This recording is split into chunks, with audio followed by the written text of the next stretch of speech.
So a very warm welcome to everybody to UCL Rare Books Club. This is the 9th in our series and it's the penultimate session in this summer series. We'll start again next summer. So just a quick reminder that if you'd like to book for the final session next week, which is on the history of printing Arabic in early modern books, I've put the link there in the chat. But today we're extremely excited to welcome two speakers from University College London, and they're going to talk about the books of Francis Galton's Laboratory. And I'll leave it to them to explain a little bit more about this. But just to introduce them, we have Professor Joe Cain and Dr. Maria Kiladi. Now, Joe Cain is Professor of History and Philosophy of Biology here at University College London.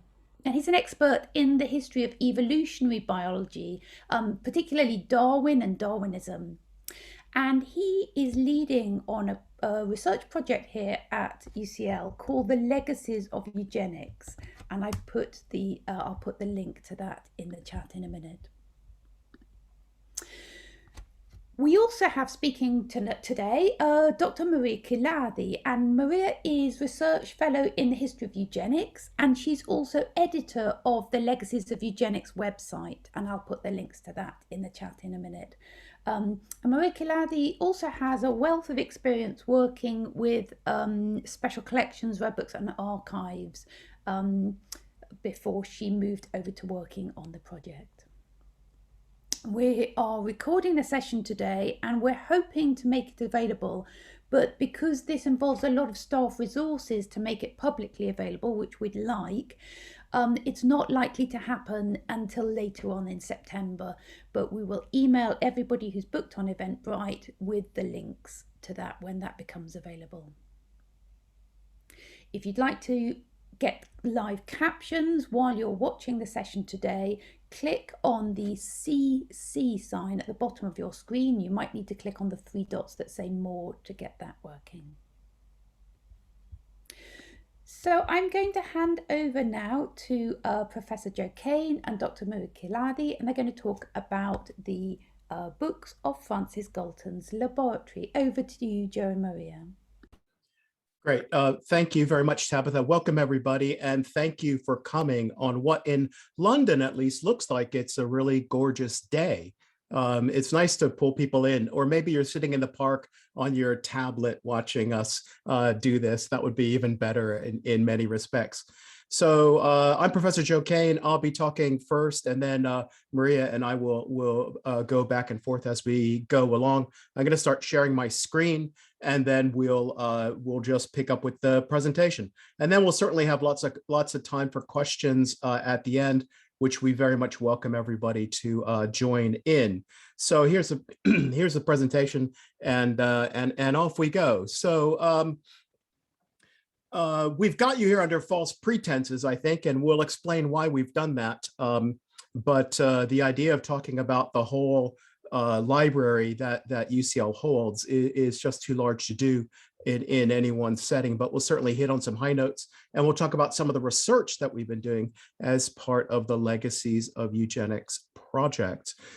This is a great day to start talking about the Legacies of Eugenics because, well, just this week, you certainly would have heard that the World Bank released a report on disabilities around the world where they argued that 15% of the world's population, more than 1 billion people, carry some type or identify themselves as having a disability. Now, eugenics is about many things. Most importantly, in the UK, it's about disability, and it's focusing on what to do with people with disability. And it's the general view of eugenics is having a disability is a bad thing, and it's something that should be removed from society through lots of different means. But the World Bank's report certainly would have sent eugenicists in a tailspin and would have made them energized about what needs to be done. The World Bank does not do that, and in fact, the World Bank takes quite the opposite view. So it's a really good week because eugenics loses this week because of some of the things that the World Bank has said. It's also a great day to talk about it because today is the opening ceremony for the Paralympic Games in Tokyo. And again, this is a fantastic opportunity to stand up for disabilities of all kinds. And it's a beautiful example of some extraordinary human accomplishment, athletes of all kinds of abilities. So this again would be something that eugenicists in Britain across the 20th century would have despised. But at the same time, we watch this and we celebrate the accomplishments of these human beings who have performed to the highest levels of athletic ability. Well done them. So this is a great day to talk about eugenics because eugenics is a small but persistent political view around the world, and we can lose proportionality when it comes to thinking about eugenics. The Paralympic Games is such a wonderful demonstration. This image from 2016 is really good. I really include this image because I want to use the phrase ping pong because, as I said, our presentation will ping pong between myself and Maria. I'll talk for a bit and then we'll go to Maria, and then Maria will come back to me, and then I'll go back to Maria. So a wonderful example of ping pong as we go. Right, so put yourself in 2018. You will have heard that UCL had an inquiry focused on the history and legacy of eugenics within the institution. The provost asked this question of the inquiry. I served on the inquiry team, and Maria contributed as a research fellow to the inquiry team. And the provost asked this question. Now, for weird political reasons, the inquiry was dominated by people who did not want to ask this question and who wanted to answer other questions. And in a lot of ways, the eugenics inquiry was hijacked by other political agendas. And we never really got around to investigating this question. What happened at UCL associated with the history and legacy of eugenics? And that was a source of immense frustration to me because that's why I got involved with the inquiry in the first place. I don't want to talk about the inquiry here. I've talked about it quite a lot on my own blog, which I'll put a link in the chat, but rather what I'd like to do is press on. Well, anyone who investigates the history of eugenics at UCL will run across the name of a person, Francis Galton. I don't want to talk about Francis Galton at all, but I do want to talk about the institution. Now, UCL, if you start investigating its history and legacy of eugenics, you will come across Galton's name an awful lot. And within the UCL library services and inside UCL special collections and other facilities at UCL, you'll hear Galton's name attributed to lots of different groups. And I'm not going to go into detail about all these. Just notice that Galton's name appears a lot, and it can be extremely confusing when you walk in and say, I want to look at Galton's stuff. There's a lot of stuff, and there's a lot of stuff of quite different kinds looking around. Now, to make a very long story short, I'll capture all this in a simple distinction. And really, if you're interested in Galton the person or Galton things, Galton institutional bits, like say the Galton Laboratory or a set of archive collections related to a department at the university. So the institution and the person pretty much divide along these grounds where you've got some institution-related collections and some personal-related collections, and lots of vocabulary mixed up, lots of vocabulary used in ways that you and I might find inconsistent and frustrating. But that's the nature of the historical evolution of these collections. The thing that we wanted to talk about today was the Galton Laboratory collection. So what are those? Well, you've got a research department at the university, which gets called a laboratory. And that laboratory over time accumulates lots of books and reprints and lots of other material that can go into an archives or a special collections or a library at some point. And that's what the Galton Laboratory collection is. It's a historical collection of the accumulation of an academic department. But it's more than that, because that Galton collection begins when the thing above it, the Galton Laboratory for National Eugenics, really gets going about 1907, 1910. Crucially, in the year 1911, Francis Galton dies, and the person who's running the laboratory is given an opportunity to receive any books that Francis Galton had in his collection. And so essentially they took a cart over to Francis Galton's house and hoovered up everything that they thought was interesting and brought it back into the university, into the academic unit called the Galton Laboratory. So the Galton Laboratory collection is a library, it's a set of books that begins with that hoovering up of Francis Galton's material. And then over time, but as the decades go on, as researchers accumulate books and the department subscribes to journals, that library grows and grows and grows. And we're working at a time where the distinction between what a person owns and what an institution owns is really hazy.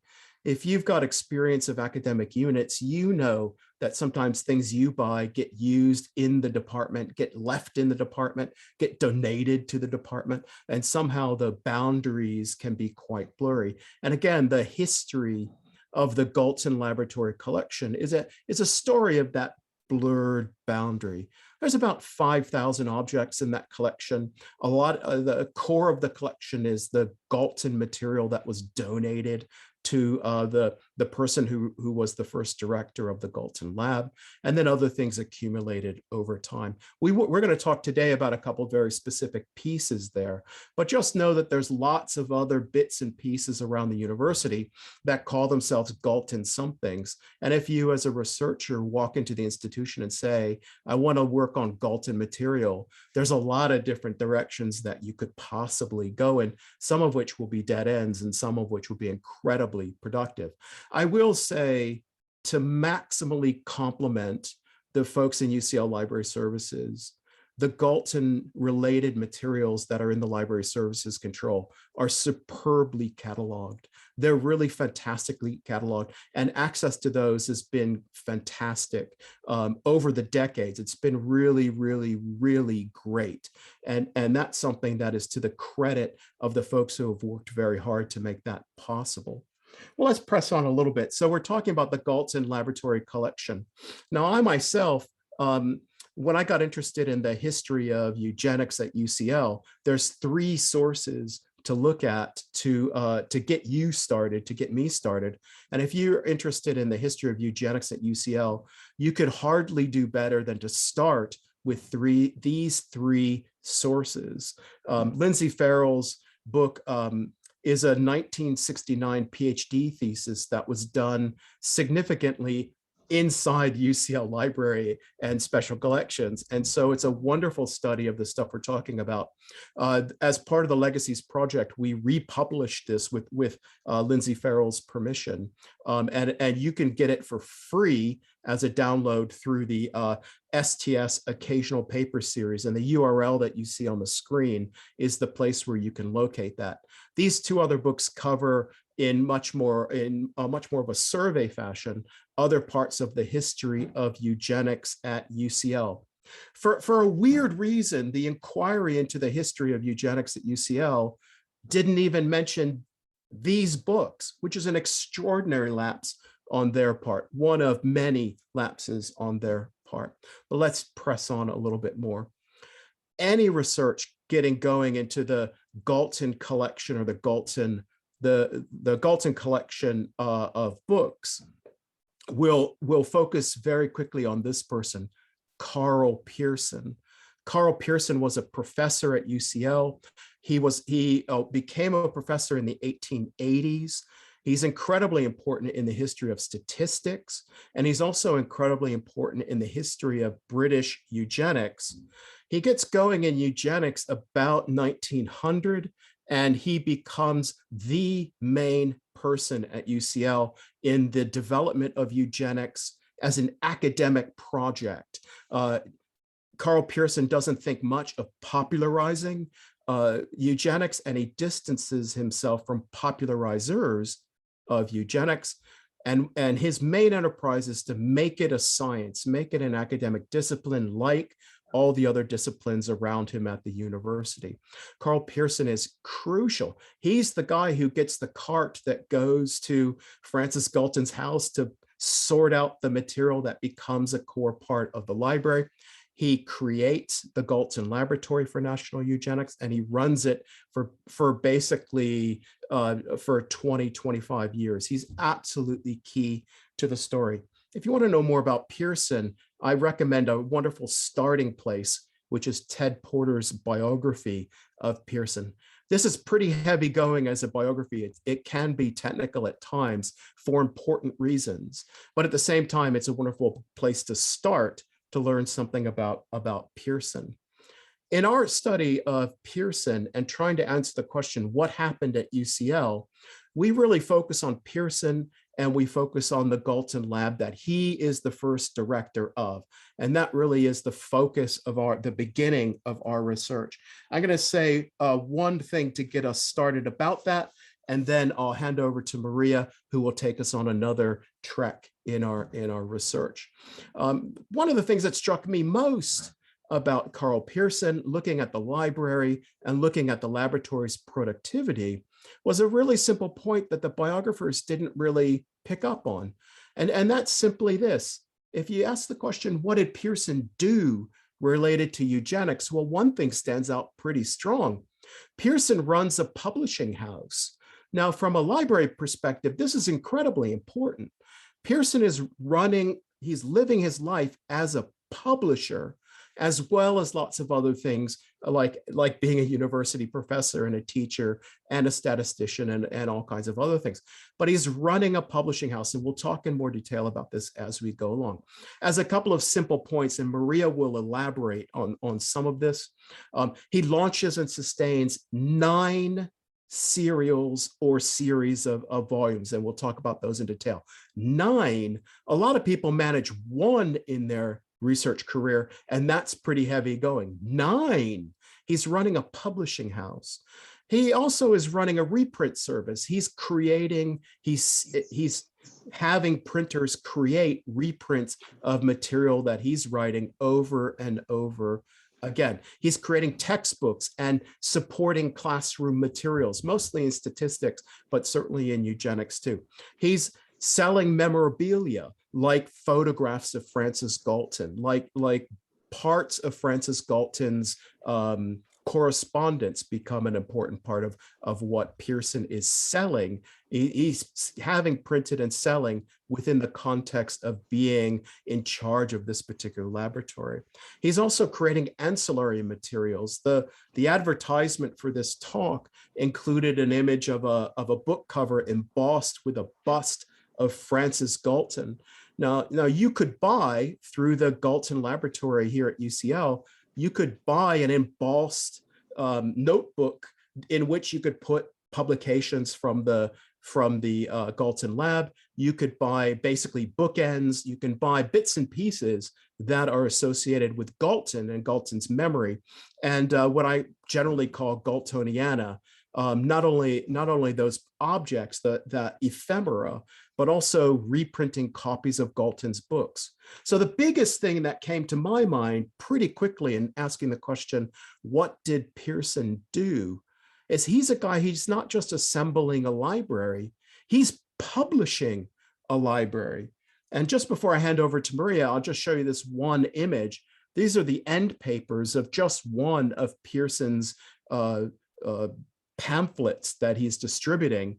And the key thing to notice here on the right-hand side are titles to various instances of different serials or series that he's having published. The biometric series, that's in statistics. Studies in National Deterioration, that's in eugenics. So we could buy any one of these. How do we buy them? Well, we just write to the Galton Lab and we send the money and they'll send us the reprint. On the left are other bits and pieces that the publishing business is selling. And that is, for example, a series of books that Pearson helps edit and create on the life and letters and labors of Galton, a pretty typical Victorian style letters project. and other books that Pearson is producing. These tables for statisticians is that supplemental classroom material I was mentioning. And at the very bottom is the Galton Lab selling a reprint of a book by Francis Galton. So that's part of the Galtoniana. This is a lovely instance of the publishing business at work, because what you're seeing is an advertisement from the lab about its publishing business. Now, we'll hold that thought, because what we're going to do is we're going to back to the table tennis, and I'm going to tap the ball gently over to Maria so that she can play it now, and she'll talk about some parts of this publishing business and some of the patterns that she's identified in this research project. So Maria, over to you. Okay, thank you very much for that, Joe. So let me see if I can share my screen. Okay, so, right, okay. So perhaps really to understand better Pearson's publishing patterns, I think it would be good to get an idea, a little bit of the context really, and what happened. So we're going back to the 1900s and even further to the 1890s really, and have a little look at the Mendelians, biometricians kind of debate as it became known. So Pearson essentially joined UCL in 1884 initially as a maths professor, and around the early 1890s, we have the emergence of the biometric school out of his collaboration with zoologist Raphael Weldon, who was interested in using statistics in his work with crustaceans after reading Galton's Natural Inheritance in 1889. So this was really the event that brought the three of them together, Galton, Pearson, and Raphael Weldon. And it was out of this collaboration that we have the emergence of the biometric laboratory here at UCL. First, it was informally. We know that Pearson started calling it as a biometric laboratory, but we kind of can place, if you like, the official founding of the laboratory in 1903, when the Worshipful Company of Trappers donated £1,000 that year specifically for the laboratory, and it continued to do so. And so already from the mid-1890s, we see Weldon's papers being attacked for using statistics to prove evolutionary ideas, and also for not being very accurate with statistics. And this was also the reason why Weldon at some point turned to Pearson for advice with his statistics. And the main person really attacking this kind of papers was the biologist William Bateson. He was the most vocal critic really of the biometricians and their school, first on Weldon's papers and subsequently on Pearson's. Pearson's paper on the principle of homotypesis was heavily criticized by Bateson, who was asked to act as a referee for its publication for the Royal Society. And apparently Bateson went to a meeting of the Royal Society where the paper was read, was very critical of it, but he did not stop there. He even wrote criticism that was shared with other members, fellows of the Royal Society, and that led the Royal Society essentially asking Pearson to divide his future papers between two parts, one for the biological and a second for a mathematical part, if he really wanted to be published. And so here what we see is that the biometricians essentially started feeling blocked from publishing. And that was really the key event in 1900, leading to the realization that biometry papers would never be published, especially at Royal Society papers, journals, if Bateson was to act as a referee, unless, of course, the only way of publishing their own work was to organize their own journal. And this is what has been cited as the beginning of Biometrica in 1901, as you can see, with participation of Francis Galton, Karl Pearson, Raphael Weldon, and Charles Davenport. And the journal essentially was first founded on a subscription base, and we know that the majority of the subscriptions came from the US. Now, we can probably say that, okay, the Mendelians biometricians kind of debate was what sparked Biometrica, but as Joe has said here, we have a pattern of Karl Pearson constantly coming up with new journals. One of them in particular, the Questions of the Day and of the Fray, was specifically used by Pearson to reply to his critics. It was launched in 1910. I think it was after one of his papers on parental alcoholism was heavily criticized, and so that was his way of replying to his critics. So rather than publish even in journals where his critics were publishing, he appears to have preferred the safety really of his own journals. something that has been explained as the emotional impact, if you like, of the Bateson debate back in 1900. But we also wondered to what extent really you can explain this kind of publishing productivity as an emotional really response. What we think we see here is what Joe called at some point as empire building, meaning that Pearson attempted to build really eugenics as a discipline at UCL, which was done also, and I think that's very important, on the background of the competition with the Eugenics Education Society at the same time between 1907, 1910, 1911, also trying to gain support from Francis Galton. And I think this is also quite important. And so let's go back to this idea of empire building. There are indications mainly from his correspondence with Francis Galton that Pearson saw the organization really of publications as fundamental to the work of the laboratory. In a letter, for example, from 1906, he cites the idea of a continuous series of eugenics laboratory publications, and here I'm quoting Pearson, with continuous numbering and volumes of off-prints made up and distributed to the press to show the activity of the laboratory. And so he was also discussing separate independent series and memoirs. And also again, in 1911, 1912, when we have the founding of the Department of Applied Statistics and Eugenics, he presented to the University of London as, and quoting again, a center for the publication or other form of distribution of information concerning national eugenics. So what we see here, he kept stressing really the importance of as well as all this, publication activity, also for library. So it looks like the printed matter was particularly essential, really, as part of the academic discipline, the way that Pearson kind of imagined it. What is also very interesting is that Pearson appears to have a really impressive publication record of around 700 publications, and these were compiled by one of his associates, and it was published in 1939 by Geoffrey Morant. He was a member of the Galton Laboratory. And of course, this combination of founding your own journals and publishing this impressive amount of paper leads to questions of how these journals were used. In other words, were they used for self-publishing?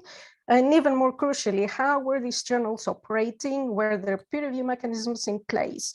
And as we have started seeing, actually, it looks like peer review mechanisms were not really in place. And so it looks more like a very convenient way of publishing your own papers in your own journal without having really the criticism. Now, going back to the amount, really, to these 700 papers that Pearson published, we wondered how common was this as a number for an academic of this time. And to determine this, we compared Pearson with 4 other Royal Society fellows working roughly around the same time. And so what we've done, we went through the biographical memoirs of fellows of the Royal Society, and we got their publication record, which usually appears at the end. And essentially, we compiled a database to compare that with Karl Pearson. And so we chose mathematicians Micaiah Hill and George Phelan, geologist Edmund Garwood, and physicist Lawrence Bragg. And to be more accurate, we kind of chose Pearson's statistical and mathematical publications. So out of the total of 700, we selected the 410 publications that appeared in statistics and mathematics. From these 410 publications of Karl Pearson, it's quite indicative that 234 appeared in Biometrica, just to give you an idea really of the preference of where he wanted to publish. Now, of the 4 scientists that we have chosen, as you can see, Bragg is probably the most productive. We found 265 papers published between 1912 and 1972. But still, that's a difference of about 435 papers from Pearson's total 700, or 145 from the 410 mathematical and statistical publications of Karl Pearson. So there's still quite a bit of difference here that makes you wonder how the 700 number was really achieved. Now, the remaining 3, they have even less. For Phelan, we counted 53, Hill 52, and with Garwood only 33. And I can also tell you from the database, when we put it on an Excel spreadsheet, it was also very obvious that there were years of gaps, years when they did not publish at all. Of course, they did have their favorite journals. I mean, in some cases, you might have 33 publications in the same journal for Bragg, especially. And the next stage, of course, would be to have a look at this specific journal at that specific time to see, was Bragg part of the editorial committee, to kind of get an idea of what kind of pattern we have here compared to the ones of Karl Pearson. Now, this appears to imply, of course, the amount of papers that Karl Pearson published, that access to publishing, to your own journal makes the publishing process much easier in a way you have direct access, really. And in a more detailed analysis of Pearson's publications patterns, we also discovered that he published a total of 234 papers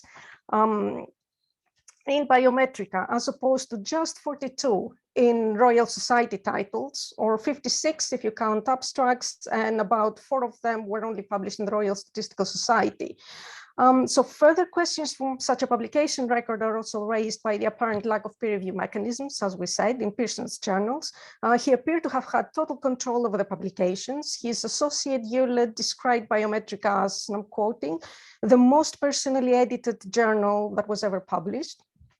And he was going as far, Pearson was going as far as removing from his journals those who opposed his theories, refusing to publish papers by his critics.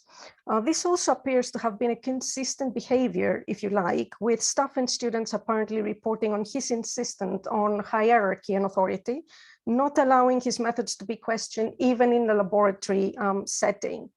So one of the central questions really that we have here on this discipline of this discipline building, if you like, is the lack of collaborative work. This appears to have been against really a community building ethos, and the peer review avoidance and the lack of peer review in the journals, of course, does raise questions of integrity. And with that, I will turn back to Joe, and then I believe I'll have the last bit for more kind of bibliographical details. Great, thanks, Maria. Thanks very much. I will share my screen again. You guys are getting the ping pong sense, I hope, on a lovely afternoon in London. We hope you're enjoying that, and when you see it in the Paralympics coming up, you'll enjoy it even more. So off to a little bit more of the ping ponging. The key message, I think, coming out of Maria is to focus on Pearson as a self-publisher, and this being, it doesn't look like that's a common thing. One of the concerns we had was responding to the question, well, everybody did it. And it doesn't look that way. It doesn't look that way at all. And that raises some really interesting questions for what Pearson's up to. And the library collections at UCL are really helpful in helping us engage that particular kind of issue. Let me press on and really remind you, I mean, we're trying to figure this out, that what happened at UCL? I mean, what was Pearson up to? And what was the lab up to? Now we're finding that these are intertwined, much more intertwined than we expected, certainly during the Pearson period, which are the first 3 decades in the 20th century. Now this is really turning out to be much more Pearson focused than we really ever expected. Let me press on. I'm going to talk a little bit about some results coming in a paper that's going to come out later on in the autumn. And believe it or not, I got the page proofs this morning. So I'm so glad I could share with you a couple of bits and pieces from this research, which will be out. And I just put a link in the chat for this particular publication, which will be coming out shortly. First of all, I wanted to look at the publications of the Galton Laboratory for National Eugenics. What did they produce? It turns out not to be an easy question to answer, because self-publishing means things don't end up in libraries in a very systematic way. That means that down the road, they don't get digitized, they don't get cataloged consistently, and it becomes very difficult to piece all this together. So in this particular paper, I just try to do what seemed to me to be a simple task, and it turned out to be pretty hard, just figuring out what do they publish in this laboratory, the Galton Laboratory for National Eugenics, or they called it the Eugenics Laboratory. And here you can see it just replicates some of the material that Maria was presenting. 1, 2, 3, 4, 5 serials produced by this enterprise. We're leaving out a journal that starts to get published, the Annals of Eugenics, in the 1920s. We leave it out for a technical reason. But what you can see here are the intervals where it's published. They all get going in the first decade of the 20th century, and some last a little bit, some go long. They don't really publish a lot. There's a really important thing to notice here, back to what Maria was talking about, and I'm going to highlight one of the journals, and that's this Questions of the Day and the Fray. Pearson starts this serial in 1910, as Maria said, and what it really includes is papers that are rebuttals to critics, and they're vicious papers. Some of them are really incredibly nasty, and it's Pearson unpacking what another researcher has said about him, tearing it to shreds and coming back at that person in a very aggressive way. Questions of the day and of the fray is Pearson started, Pearson edited, and largely Pearson wrote.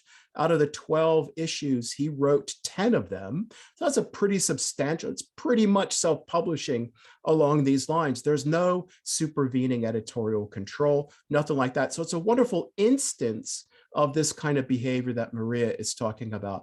And another pattern that we see right in this particular data points to another kind of behavior within the eugenics lab that I myself found really quite surprising. And that is, we've looked at Pearson's productivity, and as Maria said, I mean, 650 or so publications in a lifetime, a massive bibliography. But when you get into the nitty-gritty of that bibliography, some weird, uncomfortable things start coming out.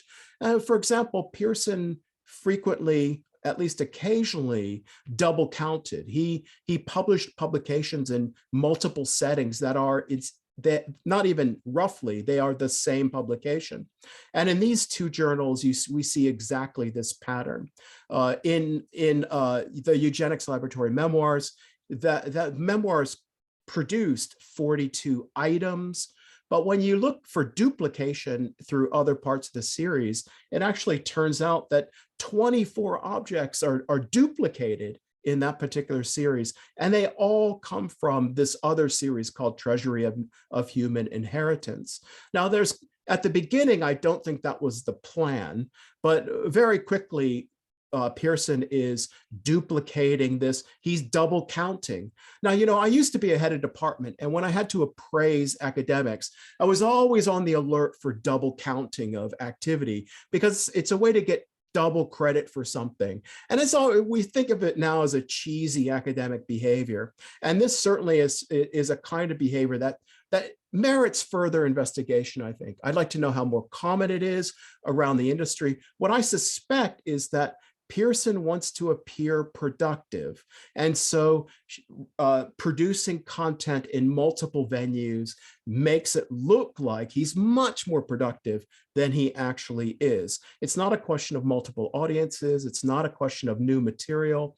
There's all that kind of thing. So just looking at bibliography, we can piece together a lot of activity that otherwise has gone unnoticed. Let me press on and give you a couple of other bits of material, and then I'll ping pong back to Maria, and then she can ask larger library style questions related to this particular project. Another example of where we want to go is in this table, which appears in that journal article that I gave you the citation for. What's important here are not the absolute numbers, but just the clustering of the numbers. And what you see here is on the left-hand side, you see date intervals of about 4 years. And then you've got a cumulative total. So adding up, how much is the laboratory producing? If we just stack it up, how many publications do we get as time goes on? And then in the next column, how much do they produce in each year? And then in the later columns, what you're getting is different publication series associated with the eugenics laboratory. So the memoirs, the treasury, and so on. So what I've done here is I've discounted duplication of the counting so that we're looking at individual publications rather than duplications as we go.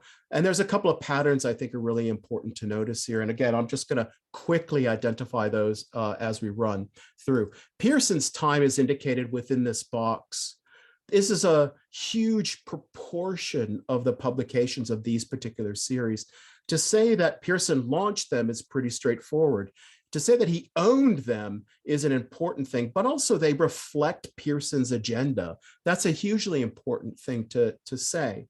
Another bit of pattern that you may notice within the Pearson period is that the period in 1915 to 1918, of course, is the Great War in Europe and around the world. And so essentially operations at the laboratory came to a halt as staff are reassigned to other kinds of activities.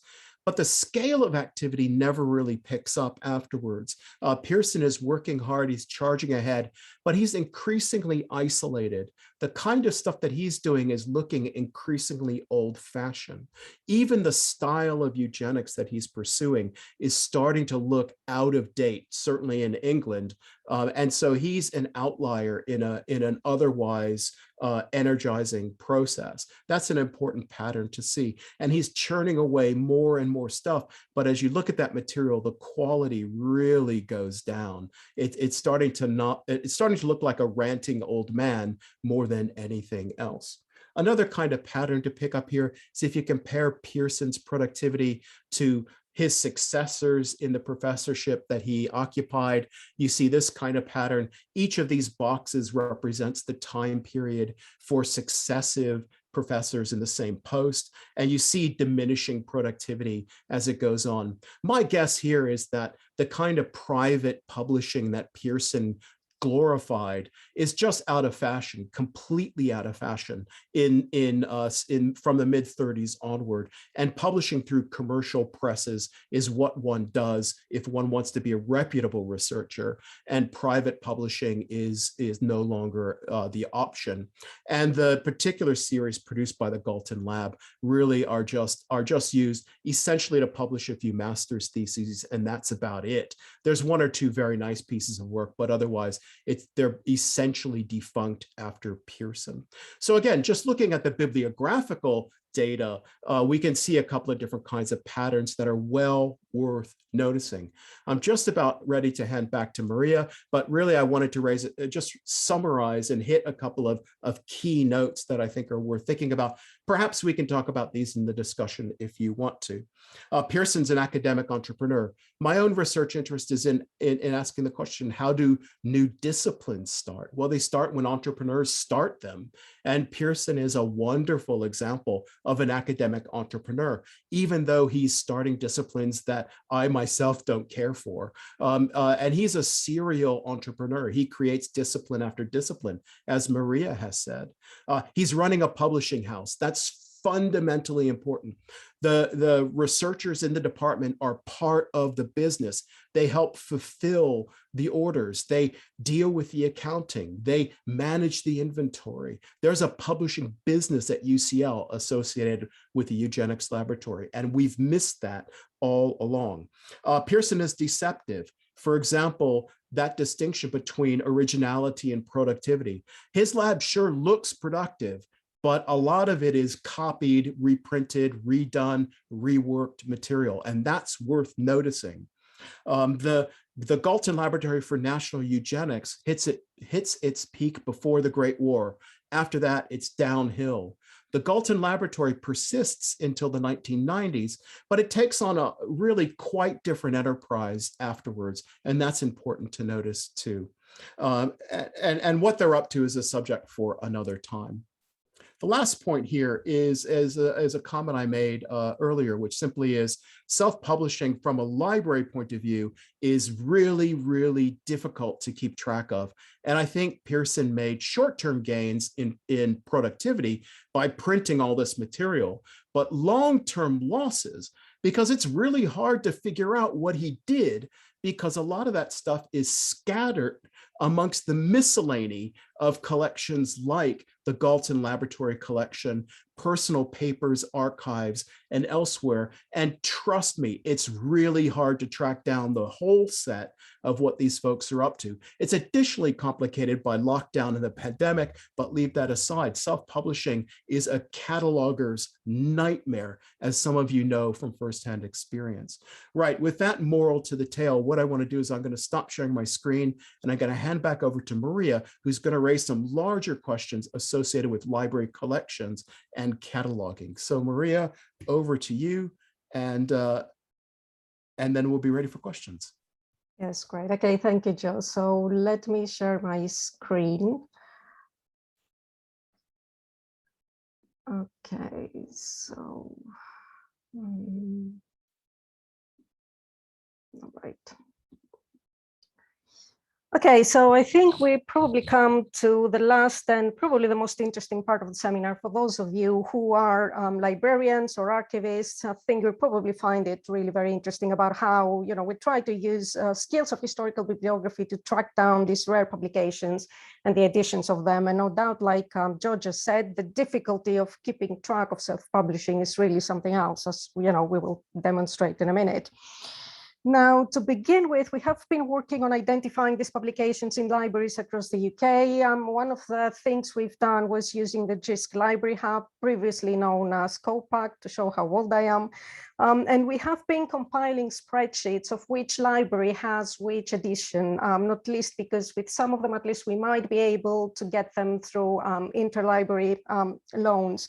We were especially interested in the Eugenics lecture series and the Eugenics laboratory memoirs, which appear to have really quite rare publications and very difficult to find, but also the Treasury of Human Inheritance, Questions of the Day and of the Fray, and the Studies of National Deterioration. Now, Joe has done an incredibly amazing job in identifying quite a lot of them. And so my work with the JISC Hub is essentially to identify where else can we find copies and how do these compare to what we have already found. Now, the majority of people, of course, understand archives as places where you can find manuscripts, but of course, archives don't just contain manuscripts. They also contain printed material like pamphlets and, you know, and in some cases, even objects. I mean, I remember from my time when I was working at special collections, quite often I will be working in the science library basement where we were based, special collections. And my very good friend, an archivist who is responsible for cataloging what is known as the eugenics collection, is Katie Macking, would come out of the strong room with an object, and then we would just sit together and have a look at it, and she will explain to me what it was. And that, of course, was not something I was expecting as a historian, because I was brought up to know that archives have manuscripts. And so there is this kind of interesting, if you like an intersection. You have archives and printed matters being part of the same collection and raising really issues as a historian or as someone who is looking for material. Where do you look? Do you look in the archives catalog, or do you look in a library catalog? Of course, if you're lucky to be part of UCL, you know that if you can use our Explore catalog, you will be able to view the archives material. You will be able to also view the digitized images as well.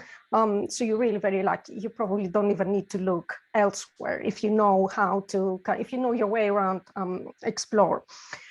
So here is a very interesting case. I chose to show you really the complexity of these kind of publications. Here I was looking for Pearson's The Groundwork of Eugenics, which appeared in the lecture series in 1909, 1911. We think it had 2 editions. If you're familiar with the archives catalog and you search in the archives catalog, this is how the archives catalog appears on Explore. All you need to do is essentially search the archives catalog on the any text with the groundwork of eugenics, and what you see is this kind of record here. You can see the reference numbers, Galton Laboratory 33, and this is really where the material you're looking for is. And as you can see, it's not on its own, and it has been cataloged in a different way. It's not really the kind of catalog record that you expect to see from, you know, the publications, the way books are cataloged. Now, if you are not familiar, though, with the collections, and if you're looking for the groundwork of eugenics, you don't know that UCL has anything, so you might think, okay, let's have a look at the JISC Hub and see where this printed journal comes up with. And this is what JISC actually brings up. And as you can see here, this is not really the copy that I just demonstrated. This is not part of the archive. This is part of the store collection. And this has a different shelf mark. So if you go to the JISC straight away, you are only aware of 1 copy in UCL Library Services. And I think there was another one that appeared with an online link, which did not work for some reason. It took me to Explore, but there was no record of what I was looking for. And so go back to our UCL catalog. This is what you see if you are looking for the groundworks of eugenics. And now this, what we see here is a separate item here. This is even separate from the JISC Hub, as you can see a different class mark here. And this is how it has been cataloged. And you can see here, of course, the various details of the actual publication, going down even to the format, how many plates you have, how many pages it is, the publisher, what edition we have here. And this is truly a thing of beauty, if you don't mind me saying that. This is what our wonderful colleague from the library, Mr. Andrew Watson, did at some point. Essentially, if you search our Explorer with a string of Galton Laboratory, you will be able to pull all 5,000 or 6,000 or so Galton Laboratory books and records related to the Galton Laboratory, which I think it's absolutely astonishing and shows also the amount of work that goes behind the scenes, when it comes to cataloging material. And so this is really a quite, I think, interesting question. I mean, in one, you could basically say, well, okay, if you're looking for a publication, whether you look at GISCAP, whether you look anywhere else, you just found it. What else do you need to know? Well, this is a case of us essentially looking for very rare publications, of trying to determine, from what kind of differences and similarities they are between them. I mean, for example, we've identified some of the main publishing houses. Dulau was one of them. Cambridge University Press appears to have been another one, but we also spotted a Henry Fraud for a 1907 copy. And so there are quite a lot of details that someone might be interested in, and that might reveal differences, reprints, and so on, when it comes to this kind of work. And so the question really for specialists like you, catalogers, archivists, librarians, is how should you best deal with something like this? I mean, would it be, for example, a good idea to also have a catalog record for the library, for the printed matter, where we will be able to get even more information about the actual publication, maybe about provenance as well? Or is it better to just leave it as part of the archives and rely to the fact that those who are researching for them will be at a level where they will be able to know the difference between the archives and the library catalogs, and know that they have to check both of them? And so with that, I think I'll finish here. Thank you very much for attending, and we hope you enjoy it.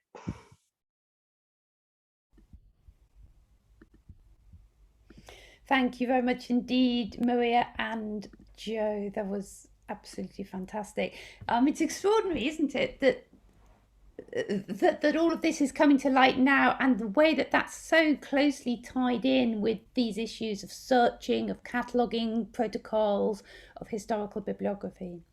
Just to explain to you in the audience what's going to happen now, I know some of you will need to go now to appointments and classes, so please do feel free to leave. The rest of us will stay on the call until 2:30, and we'll be taking questions and having a discussion. We are now, I'm just going to set so that you can unmute yourself and you can switch your video on if you wish. You can also ask questions in the chat, and we've set that now so that you can put your question to make it visible to everyone, or if you would prefer just to have your question sent to the hosts, then we can read that out for you. You have a third option, which is to click the raise hand button at the bottom of the screen. So while we other people are making their way out of the call, we've got a question from David Shaw. David, are you happy to be pinned up on the screen? Yes, definitely. Yeah. Go ahead, David. Okay. It's all very, very interesting, and I'm delighted to see that your article is going to appear in the library, probably in the next issue. I shall look forward to seeing that. One question I have thinking about Pearson's activity: how on earth can we put it into context? Is there evidence of other academics, contemporary academics that is, involved in similar self-publishing activities of what we nowadays consider a not exactly proper type? And have you any thoughts about this, Joe? Well, thanks, David, for your question. I'm going to pivot this to Maria, because really we're working on a paper right now that is exactly this question about self-publishing, and is this common practice? And we don't have the resources to look at a lot of people, but we took a small sample of comparable people at UCL And Maria has done some fantastic counting to say, and so Maria, over to you. Yeah, I think from what I've seen so far, it really isn't. I mean, one of the other issues we have here is also this idea of peer review and how, usual was at the time that Pearson was publishing. And I think it was fairly standard process for, we definitely know that the Royal Society was using it by 1900, because that's what exactly, sparked Biometrica. But in terms of self-publishing, I have not been able to find any evidence that there was any other academic in the UK, at least, doing this. And as I said, the next question would be, since we have identified that from these 4 scientists, some of them had preferred journals where they're nowhere near the amount of publications that Pearson had in his own journals. But it did make us wonder whether, we need to have a look at the editorial boards at the time when these publications were published. If there is a period of 5 years where 30 publications appeared in the same journal, was this scientist part of the editorial board, and was there something going on? I think that's the next stage. But so far, as I said, the level, at the level that was happening with Pearson, no, I haven't been able to find anything. So I don't know about you, Joe, if you have anything to add really here. No, I mean, I think David, I think you're asking exactly the right question, which is how common is this, and where does he fit on the scale of this kind of activity? And it kind of feels like he's an outlier in the extreme side. Let's hope so. Yeah, but Maria makes an excellent point that the ethics associated with this could be a later imposition, and we're aware of that, and we're worried about it, because peer review doesn't get going in a significant way outside of a few venues like the Royal Society. It really doesn't get going until certainly after the Great War, and so okay, we don't want to apply later standards, but again, something just feels fishy here, that a laboratory is very productive of material, lots of pamphlets, lots of things flying around, and it from the outside, it looks good from a university administrator point of view. And if I was sitting there appraising a person, I would be saying, hang on a minute, let's divide by 2 here, and or something like that. And it does start to feel like there's more to it than just passion. Maria also picks up an incredibly important point, which is lost often in the history of eugenics, which is, didn't these folks have any opposition? And yes. I mean, just simply looking at the questions of the day in the fray, you can see the opposition hitting at them, and it hurts, which is why they're trying to reply. Yeah. And this kind of self-publishing is a way to avoid the kind of internal criticism of science. And so again, it's neither good nor bad from a historian's point of view, but it certainly is circumventing some of the checks and balances within the system, and it makes it harder to see critics appear. So again, that's another thing we're interested in. Thanks, David. That's really interesting, and I'm so pleased. Thank you to the Bibliographical Society with their peer review system for accepting that publication. Just to follow up on what you were saying, David. In some, you could see this from a different perspective, which is this is a new discipline, and Maria and Joe have very clearly explained how actually there were no traditional publishing opportunities at the beginning for this discipline, which is sort of across. I was just thinking it's interesting, in this series this summer, we've heard in our first session from somebody who has been collecting transgender materials and talked about how they had to collect from self-publishing places to look for things, for material to collect, because this isn't yet in the mainstream. We had a very interesting discussion with our small press curator Liz Laws about at what stage that material starts to join the mainstream. We've also heard later on in the summer series from people who've been looking at where women's writing was published in the early modern period. You get some similar things. So there are other historical perspectives on this. Absolutely. And, as I said, my own interest is in discipline formation. And so Tabitha, this is a great example of what could be discipline formation. And Maria's example of Biometrica, the journal that gets started in 1901 to develop biometry as a topic. I mean, that's a classic example of discipline building.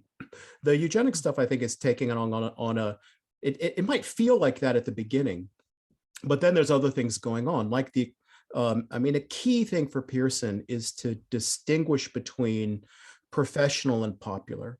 And so his competitor in the world of eugenics are the popular reform groups, like this group called the Eugenics Society. And they're also claiming to be Galton's disciples. And there's a bit of a tussle over who's going to really inherit the mantle of the heir, of being the heir of Galton's money, but prestige, far more importantly. And Pearson is playing in that game. And the biggest thing Pearson wants to deliver is eugenics as an academic enterprise, research, data. And so he says his publishing is that. But then when you actually start looking at the content of what he's writing and encouraging others to write, it's very polemic heavy. And it's the kind of stuff editors, you feel like editors would red pen out, because it does veer away from research in an academic, dispassionate kind of setting. So it's definitely, discipline building is part of the story, but I don't think it's sufficient to capture it all. Also, he doesn't do what discipline builders normally do, which is bring people in. So the value of having an editorial board, for example, is you get allies. And even if they're publishing too in the journal, there's loads of examples of that. And you keep those people enrolled in your process. Pearson wants none of it. I mean, he basically by 1922, he's got nobody. I mean, really nobody, unless he's paying them, nobody. And it's because eugenics has kind of moved on and he hasn't. And so he even loses the research discipline such that it is. Yeah, that's very interesting, his isolation. We've got another audience question. I just wanted to bring in Roger. Are you happy to be up on the screen? Sure.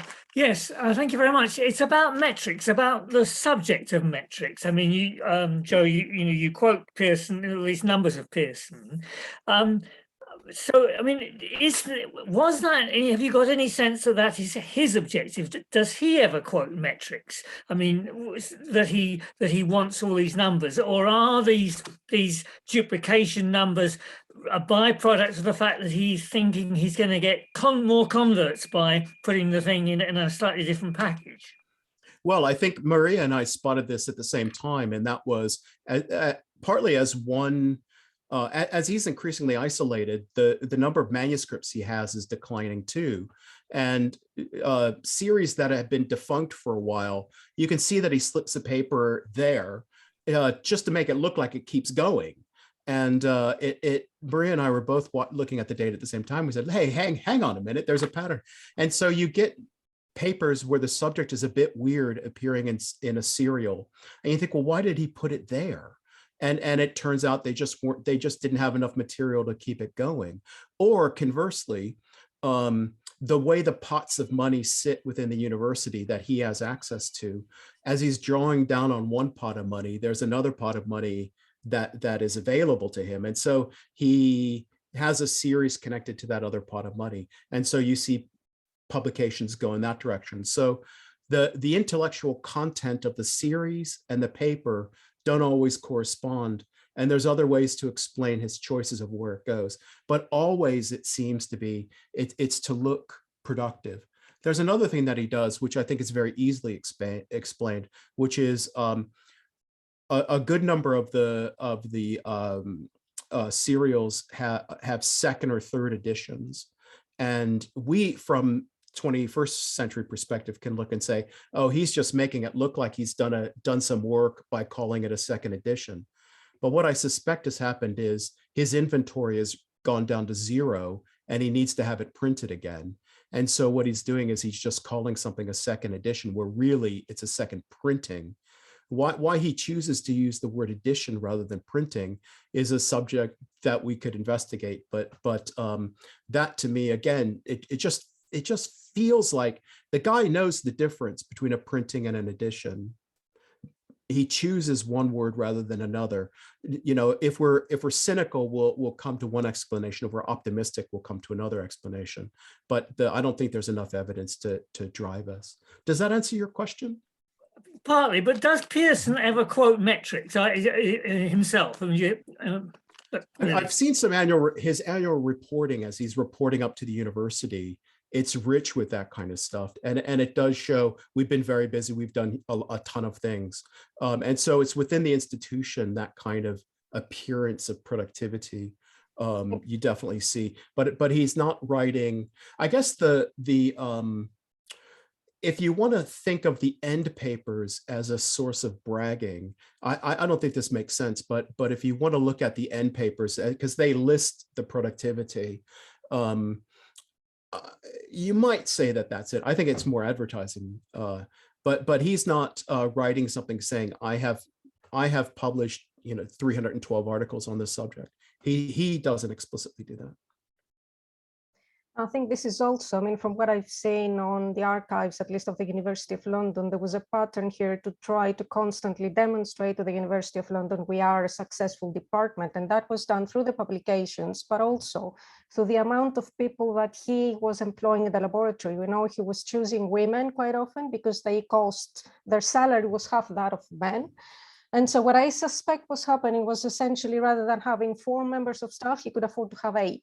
And that to the university looks like a very successful laboratory. And that means that he's more likely to get support from the university. So I really think that when you start seeing this publishing pattern in the whole context of what was going on, you see something completely different, I think. And it's very interesting to investigate. Yeah. Thank you.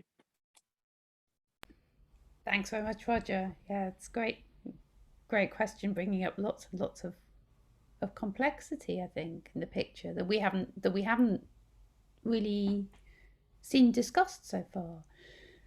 We have a question from a member of the audience who has a copy of The Groundwork of Eugenics, 2nd edition, and it's in what is described as the Eugenics Laboratory Lecture Series 2. Mm-hmm. So thank you very much for that. Yeah, thanks for that. You can see comparable things. Yeah. I'm sorry, Tabitha. One of the things the Legacies of Eugenics project aims to do is we've been trying to get digital material online in an easy form. And by the end of the year, when this article comes out of mine, Maria and I will put online as many links to as many of these objects that we can find. Archives.org has a good number of kind of sloppy editions that you can have a look at if you're interested in a quick look. And then, of course, going into special collections and going into rare books, you can certainly get a good feel for what's there too. It's absolutely fascinating to see how the libraries catalog these things, because it feels like no 2 libraries do it the same sort of way. And that, I know, is a source of endless frustration for catalogers. And that has cascading effects for somebody like me who innocently walks in and says, hey, can I see? And it ends up being a bit frustrating. But particularly with the issues of the multiple editions, we want to get it right, and we want to make sure that we understand what edition is what and what kind of changes are there. But it kind of feels to me that they are reprinting. I can't think of an instance where a 2nd edition is actually new content. It's just reprinted, and that's okay. It just means we need to be aware of the words that get used and not be deceived. That's really interesting, and that is a challenge in other languages actually for English cataloging, because if we're looking at a German item, for example, the words for imprint and edition are slightly different and have changed over the centuries, and to a certain extent that's also true for the history of English. Mm-hmm. Just just to defend cataloguing, we do have international cataloguing rules that we do our best to stick to. So we'll have a discussion about that in a minute. We've just got a few more questions coming in. So the person who has a copy of this book says that it contains references to published works. So it's not quite just self-publishing, they say. And this is somebody who works on haemophilia. And they say that they got this this copy as a curio when they purchased a copy of the classic Treasury of Human Inheritance, parts 5 and 6, which included the monumental review of haemophilia by Bullock and Phillips. And they ask, was Pearson involved in that? Do you happen to know? I think the 5 and 6, hemophilia, I forget which volume it is, but they hand that over to Cambridge University Press at basically as Pearson's coming to the end of his steam. And Cambridge does something different. Cambridge works to what Cambridge wants in terms of the end papers. And so what you see is a decreasing appearance of the material associated with the Galton Lab and an increased appearance in advertising for other kinds of publications. And that's because Cambridge has produced it. I think the haemophilia, it's either in, well, I forget now, if it's volume 5, then that's very near the end of that series. If it's volume 1, parts 5 and 6, then it's near the end where Pearson is losing his steam. But it's a really great question about I mean, it's certainly we face this in digitize the whole thing from end paper to end paper, because there's data in those end papers. And I fear, particularly the ones on archive.org, you just get from title page onward. And that drives all of us crazy because we can't get this extra bit of information. But I suppose I'd say what Pearson is trying to do is to create an imprint. And I think universities, they don't understand what academics are trying to do when that happens. And so the institution doesn't know how to deal with it. And since academics don't know how to speak the language of catalogers and other professionals around the institution, we blow it when we try to create something like that. Boy, Pearson certainly isn't the only example of that we certainly have to deal with in the archives and special collections. Yeah, absolutely. And there's cataloging. I mean, we've got some catalogers here who might be able to chip in. Cataloging serials, journals, periodicals is difficult because the titles change over time, the numbering systems change, and you have to at some point say this is or isn't another volume or issue of the same overarching series. Just for those who watching the recording won't have access to the chat, we've got an interesting conversation going on about subscriptions to Pearson's publications. We've got a question, do we have a list of subscribers to Pearson's publications? Now, I think you've both put some answers in. Do you want to say something about that? Yeah, Maria, why don't you go ahead? Yeah, there is definitely a very small, I think it must have been one A4 page, a side and a half of the original, I think, subscriptions from Biometrica. And I'm pretty sure it has been catalogued as such on the archive. So if you look for it, you'll probably find the record. And I think that's about what we have. I'm pretty sure I went through material of the other publications in our archives, and there's hardly anything there. It's mainly financial records or, you know, letters with the publishers and things like that. So as far as I can remember, we definitely have a Biometrica, but not for anything else, which is frustrating. Yeah, and I haven't looked absolutely everywhere through the Pearson papers, which are monumental, but I haven't seen any lists of subscribers, and that is, it's the kind of thing we would want to find, but we just don't. It is also the kind of thing that we have seen in other kinds of archives for other kinds of purposes. I mean, to see a kind of a list that looks like you can run it off some kind of mimeograph machine and then cut out the addresses and tape them onto an envelope. I mean, that sort of system is occasionally found in archives, but I haven't seen it. boy, I'll tell you, if when the students come back in term 1, perhaps we can send them into the collections and see if they can find it. That would be great. That would be fantastic. I don't know if the questioner wants to follow that up.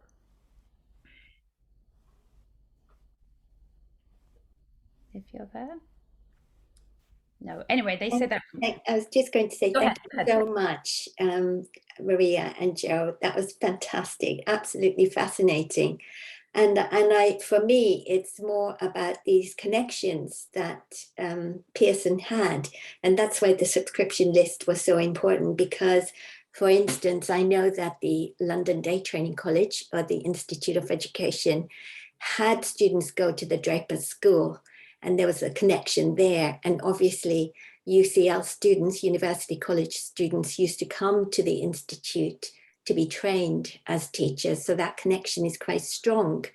Yeah. But I was curious about this because obviously eugenics had filtered down to education and teacher training, because we've got textbooks that show, hygiene textbooks, that one, for instance, has a whole chapter on eugenics.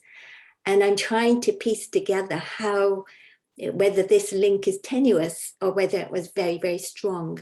Obviously we know that it was strong through Cyril Burt and his intelligence testing and what he did at the London County Council and at the Institute.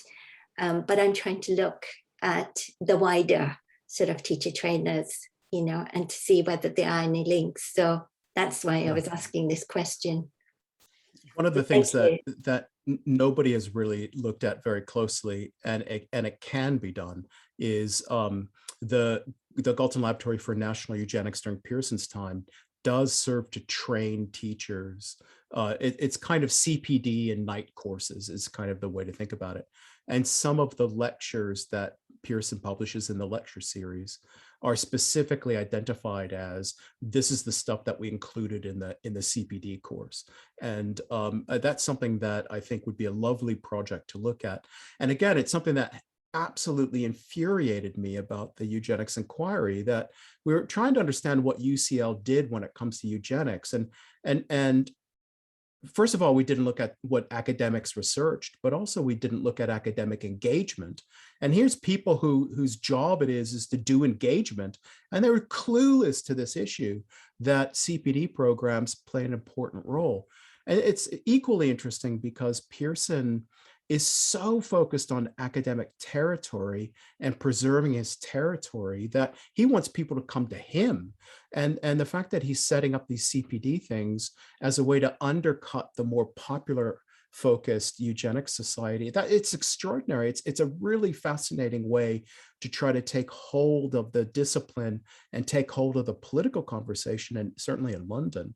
But no one's looked at it. And to my knowledge, no one's really been interested, which is a real shame. And it could come into very interesting tension with Burt and the IOE and what their different agendas are. So yeah, it's a really important question. Absolutely. And I think, as the Times Education Supplement reported on some of this CPD that teachers were doing. And I know that there was opposition to this as well. So it wasn't all accepted, because I think some local education authorities were being forced to send their teachers for this type of CPD. And there was certainly opposition to this. I'm aware of all of this, but it's a fascinating area to look at. So thank you for that. Yeah, thank you. Thanks very much. And we're really looking forward to hearing more about your research on these issues in relation to school education and the Institute of Education. That's fantastic. We've got another comment which says, this isn't quite related, but the US Eugenics Record Office tended to reprint materials taken from other sources. Mm-hmm.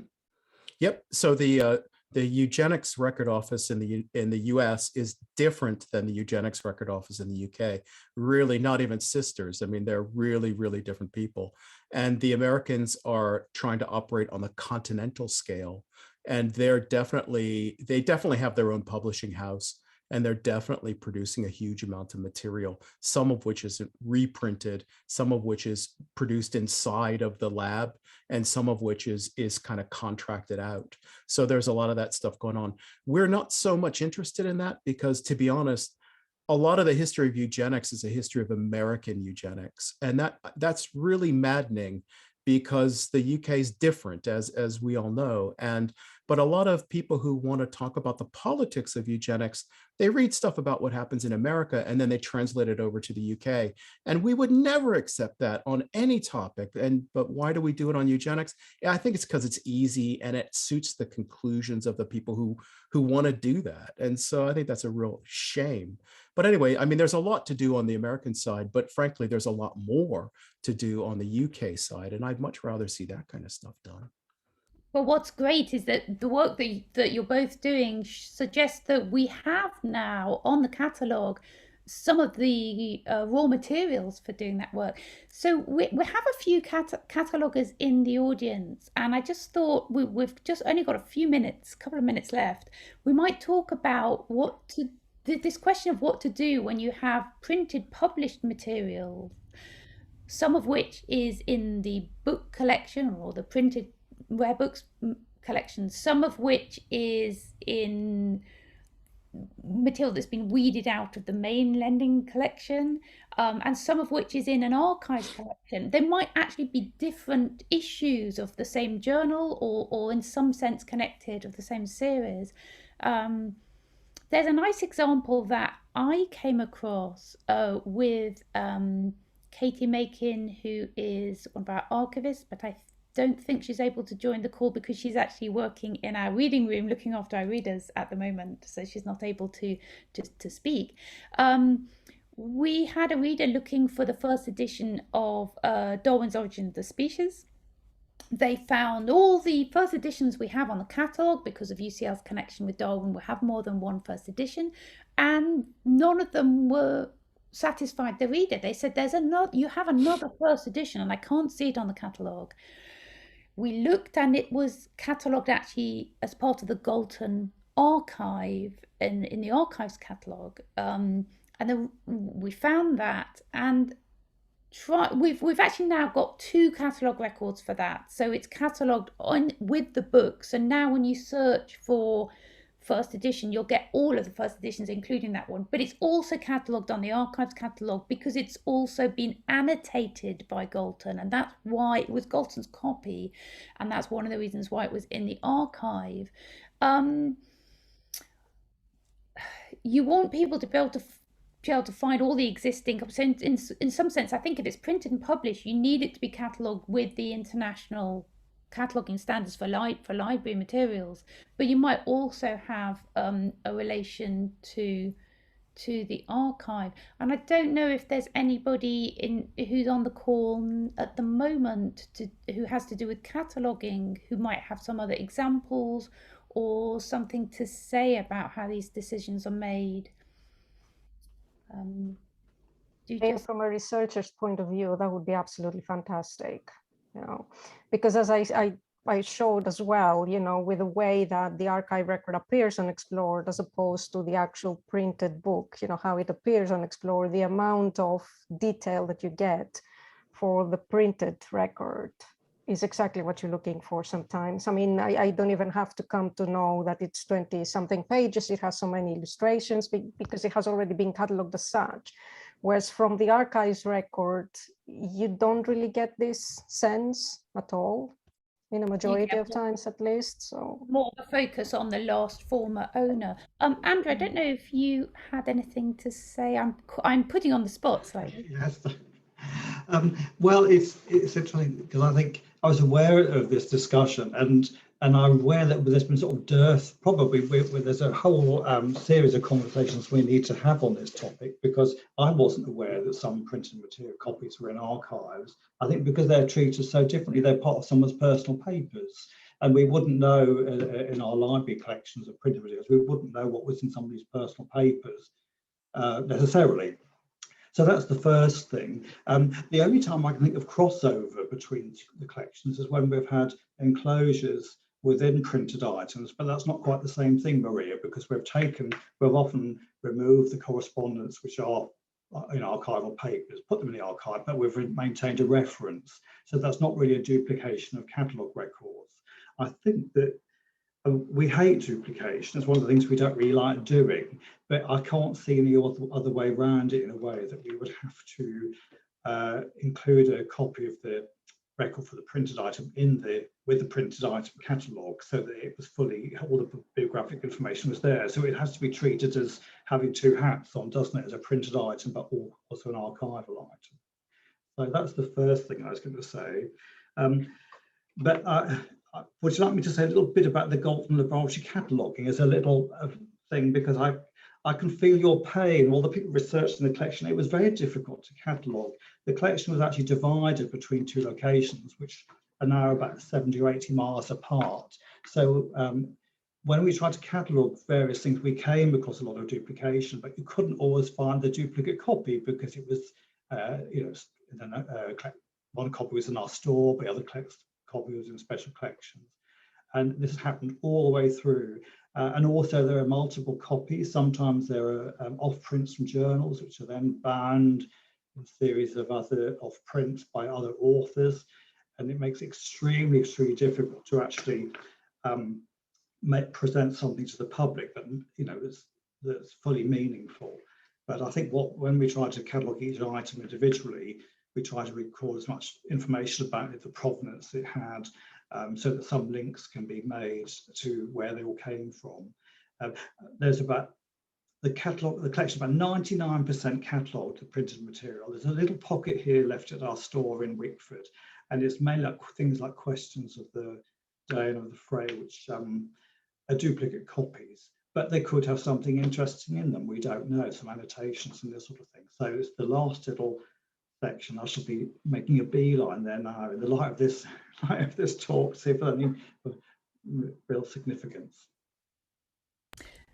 Thanks very much, Andrew. And I should have introduced you. So Andrew Watson is our head of retrospective cataloguing and worked over the last, many years actually, in cataloguing the printed published material. And Andrew and Maria gave a fantastic talk in this series last year, which we hope we'll be able to get up online very, very shortly, about that whole project. We've also got in the audience, and I should say she's not just in the audience, I should say thank you very much to her for moderating our Zoom during this call. Vanessa Friedman, who is our Hebrew and Jewish Studies librarian, but is not just a librarian, she also has archives cataloguing responsibilities. I don't know, Vanessa, whether you'd like to speak, or shall I read out some of your comments? Well, I'm just trying to put my video on. Hi, everyone. Yeah, so as someone who works on both sides, there's a very different structure in archival catalogues. You start from collection and then go down to item level. And I think one of the problems is a lot of these, I don't know how detailed the catalogue records are for these collections. If there's just one printed item, it might only be sort of mentioned in passing, which is what it looked like from the record that Maria shared, in a description of a particular series. So there's obviously a conversation we need to have between the libraries and archive sides of special collections about how we deal with this kind of material. I have to say also here that my experience with the archives catalog at UCL, especially with the collections I was using, and with Pearson in particular, that is not even digitized, is outstanding. I think the level of detail that Katie has actually put on the catalog records, it really enabled me to identify material during the lockdown that I was not able to see, about Pearson's lectures, where they were, took place, every single detail. I mean, that's absolutely outstanding cataloging, even within the limitations of what you can do really in an archives record. I think that's really outstanding work. I think there's also an issue of just practicality. They're two different systems which don't necessarily talk to each other, and the archives records don't quite display properly in Explore, which is why we still have a separate archive catalogue. I don't know if some of these things will improve with our new digitized platform for our digitized images. I don't know. I was quite mystified also by what was happening with the GISC hub, because at some point I thought I got the same record on our catalog. It turned out it wasn't, and then on GISC hub I couldn't find it. So that's another interesting level of complexity there about what someone can see on GISC hub, even on the library catalog, compared to what you actually have, which was very interesting. Yeah, and I'm not sure quite how their deduplication works on GISC hub. So you might have something that looks like it's the same record in same book in different institutions, and it's not. Or just to explain for those listeners who are not familiar, so what used to be called COPAC and is now called GISC Library Hub is a catalogue location you can go to search for items across academic and national libraries in the UK. And records from local contributing libraries are uploaded into that regularly. But you're not looking, when you search that, you're not looking directly at the individual institution's record. You're looking at the most recent upload. So of course, if the local institution changes the class mark or updates the record, you have to wait for the next upload, as I understand it, into GISC Library Hub for that to be updated. I think, but I'm not an expert on GISC Library Hub. Many thanks to Vanessa for contributing.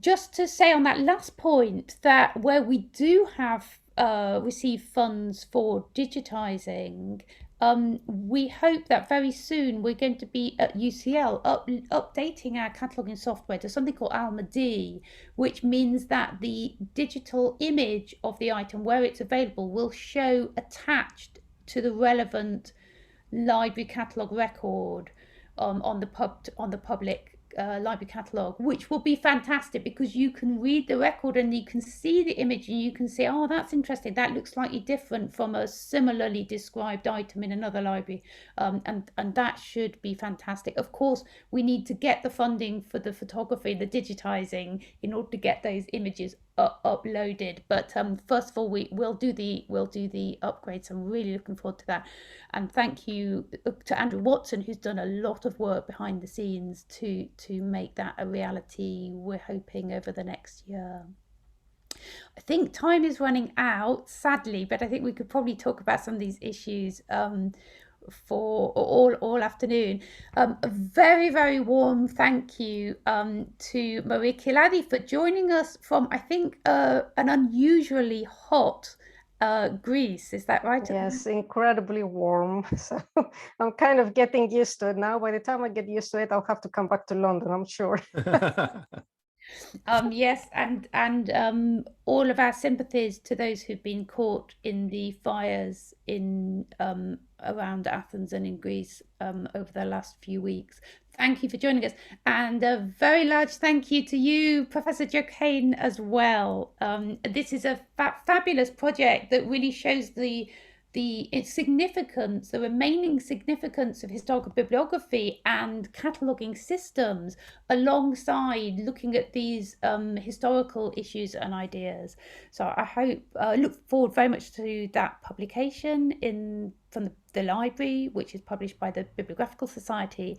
And what we haven't talked about, of course, yet today is the parallels that could be made between this and academic self-publishing in our own age. But the lesson is make sure you stick to peer review systems if you're setting something up. Super. Thank you very much. Thank you everybody for joining us. Thank you to Vanessa Friedman, a Hebrew and Jewish Studies librarian, for monitoring the Zoom behind the scenes. And do come next week where we look at the history of Arabic printing. Goodbye for now.